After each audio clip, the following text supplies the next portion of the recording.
Hey there, this is Kevin Kaplan again from the Infant and Early Childhood Mental Health Team at the Children's Resource Center in Bowling Green, Ohio. Thanks for joining me for another quick tip strategy video. The topic of this strategy video is toddler transitions. We know that toddlers are in a very difficult time in their life. They're just learning about their bodies, the fact that they're a different person from their parent or caregiver, and there's a lot of things happening inside of their body, lots of growth and change, and such a big world for them to explore and learn about.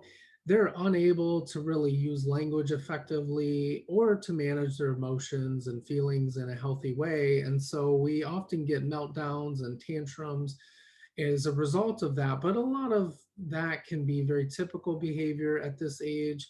There are some things we can do, though, to help reduce those transition struggles. So at times when you're going from one activity to another, things you can think about doing is building in a regular routine, doing things for the most part the same way every time can help to reduce those challenges.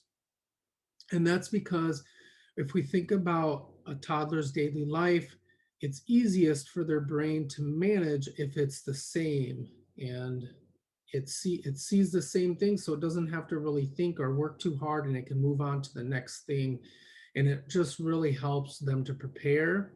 We can talk about things that are happening throughout the day, like using first then statements. So first we're going to play with this or in this area, and then we're going to have a snack. First we're going to get dressed, and then we're going to brush our teeth. Just talking it through what we're doing along the way. There could be small steps about each activity if needed, and there's a YouTube video about that on our channel.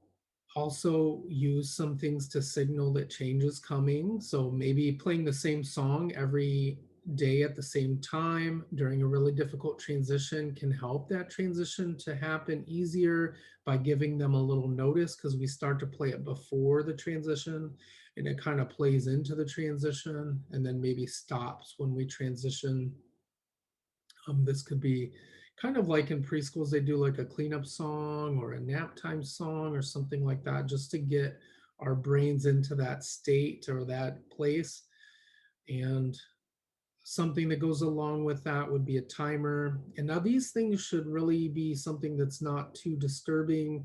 We don't want to use anything that sounds like a fire siren or anything like that. It should be something that's fairly um, comfortable on the ears, and it should be something that is visible to them. So like the duck timer on the screen here, we can talk about, see that little red mark? When that gets really tiny, then our time is up with this activity and we're going to go do this. We can plan and prepare as adults to reduce the time that kiddos have to wait, or have supplies ready to keep them active and engaged, because we know that they're at this age, they're really ramping up their exploration and their play, and this is what's important for them to learn and be successful. So we don't want to slow that down if we can avoid it. And so by having as much available as possible is really going to help them. But if we can't, because you're busy, right? So if there are times when you're not able to plan, prepare, or maybe you need their help to do that, and so it could be a small job that they do, you could try to get them involved in getting ready for the day, maybe packing a bag before you leave to go somewhere. Maybe they could help you with a small part of that. And then a picture schedule is another one that can be helpful.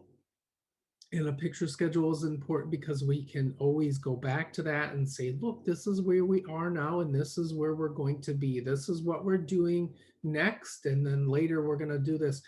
We're not going to play with this right now because that is later. Or, if they ask about when they're going to get a snack, we can say, well, snack is next. This is what we're doing now. Then allowing extra time. So there are times when kiddos need a little bit more time, and that's okay. It's important that we do be flexible and not rigid or too strict with things. There may be times when you can't allow for extra time, and when you can't, it might help if they're playing with an activity or a toy, to offer to set that toy aside and keep it safe, Maybe they made something or put something together, a little setup, and we can offer to maybe take a picture of it and then put it away so that we can move along and then add that picture to a scrapbook or hang it on the fridge or something fun like that. So, thanks for joining me. I hope that some of this information is helpful to you. I invite you to look further on our Facebook page and our YouTube channel for more resources and information. Have a good one.